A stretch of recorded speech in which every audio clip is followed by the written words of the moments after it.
Oh my apologies. I didn't hear you. Come in. Where are my manners? May I offer you a drink? In fact, I've just heard that the good ship Royal George has just arrived into port with some of that magnificent Chinese tea. And I have some provisions left over from my expedition to the colonies in the Caribbean. I'd say, under these exceptional circumstances, that a punch is in order.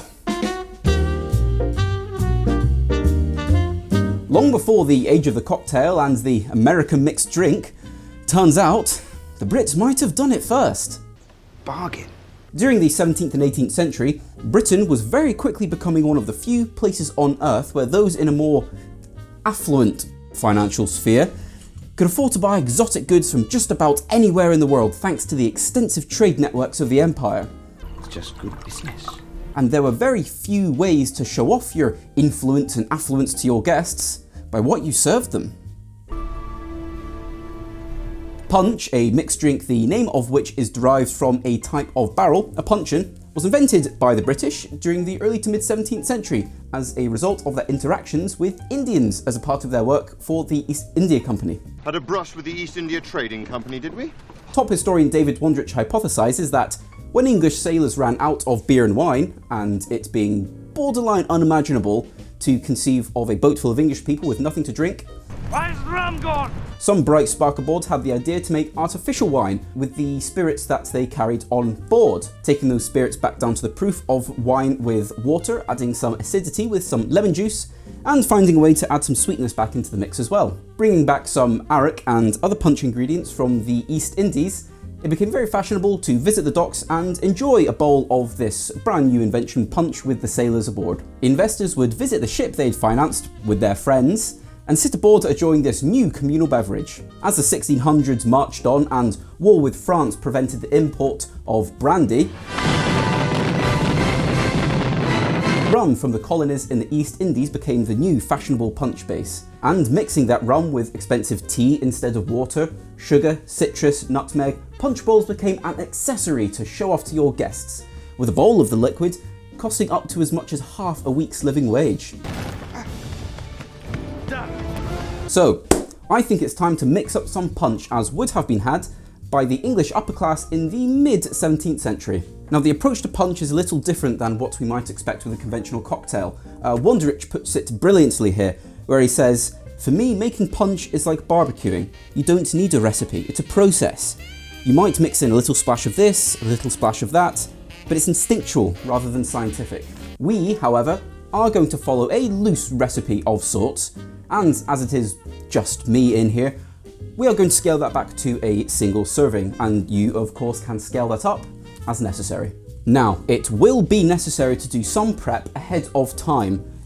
You'll need to prepare some of this. This is an oleosaccharum shrub. Back in the day when citrus was an incredibly rare and luxurious good, and obviously being highly perishable, it was necessary to preserve parts of it using sugar. So, what they would do is they would take the peels of a lemon, or any other citrus for that matter, coat those peels in sugar, leave it overnight, and the hydrophilic sugar will draw all of the liquid, all of the oils out of those peels. By then taking the juice of those lemons, adding it back into that oil syrup, the oleosaccharum, what you are left with is an oleosaccharum shrub. Now, usually when making a punch, you would take the whole contents of this oleosaccharum shrub and put it in, peels and all, into your punch bowl. However, as we are just doing a single serving, I've decided to bottle just the liquid itself. And of course, we are just doing a single serving, so we will take our glass, and when making a punch, it would be necessary to, if you could, get your hands on a big block of ice. That keeps the punch cool and adds dilution slowly over time, allowing your guests to rehydrate. But I'm just going to take a nice big ice cube. This is just a dense, clear ice cube that I made at home in my freezer. Add that to my glass. Now for the matter of our punch base, Jamaican rum would have been the most easily accessible in England or the British Isles at the time, due to Jamaica being a rum-producing British colony. So naturally, we are going to use some of this Smith & Cross London Jamaican rum. This is fantastic, beautiful, Navy strength Jamaican rum. Smells just phenomenal. This is one of my favourite spirits to use in cocktails. And you'll often see Jamaican rums being labelled as English rums due to that connection between the two islands. But for our single serving, we will just need 35 mils of Jamaican rum.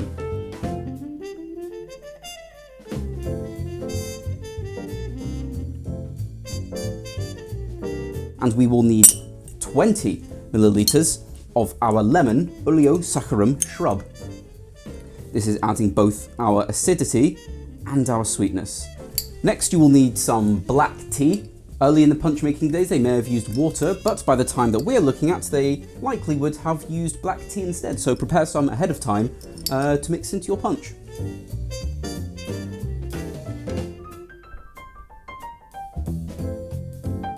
We are then going to take a spoon and just give this a quick stir the way you would any other made in the glass cocktail.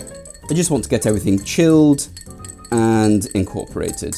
And as was absolutely mandatory for just about any food or drink in Britain at the time, we are going to take some fresh nutmeg and grate some over the top. Just as much as you like. Now in your punch bowl, it would not be too uncommon to have an assortment of various fruits or local British herbs or anything like that floating about in the mix. I thought about adding some nice homegrown mint to my punch, however, shortly before filming my mint decided that it was no longer for this world. So we are going to take a lemon instead and slice just a thin wheel and add that to our punch. You, of course, can garnish this any way you like, because as David Wondrich says, punch is more about just getting the feeling right, just getting the taste right for how you want it, to look. So this is a fantastic recipe to follow, but by no means is mandatory. All right, cheers, let's see how we did. God save the king. Doesn't ring a bell. That rum really sticks out on the nose, complemented quite nicely by that nutmeg, I must say. Oh man, now that is refreshing. Wow, I can see how they were able to put bowls of this stuff away back in the day. Like any good iced tea lemonade that most people most certainly would have had at some point in their lives, this is incredibly refreshing in all the same ways. However, it just has that undercurrent of that full-bodied and funky Jamaican rum that crops up towards the middle and the end of the flavour profile, reminding you that it's there. And so nicely complements some more earthy flavours in the black tea, and the flavours of the nutmeg as well bond to those spicier notes in that spirit.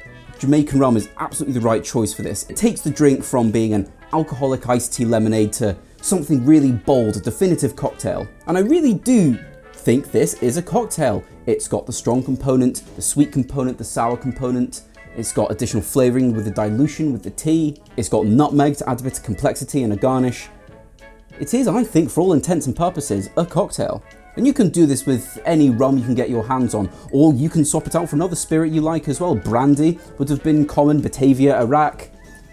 They may have even used whiskey at some points, but that's the brilliant thing about punch. You make it the way you like it. And of course, it cannot go without saying that punch, usually made in these big communal bowls, sort of necessitated that everyone in the party stood around the centre focal point. And the way this was maintained was by everyone drinking punch had it out of these very small, dainty little glasses. I mean, these can't have been more than like, what, 100 mils, something like that? I'll put the average volume of them on the screen, but what the effect was that it prevented people from getting their drink and moving off into smaller cliques and isolating themselves from the rest of the party, meaning that this punch bowl and the punch itself was one of the most brilliant social lubricants for these gatherings and social events, forcing everybody to stay around and chat to one another. So if you wanted a refill of your drink, which you would do frequently because of the small serving portions, you had to go back to the bowl, ladle it out and scoop it back in, and talk to everyone else doing the same with the bowl as well. And these are making a bit of a resurgence in modern times because I think people are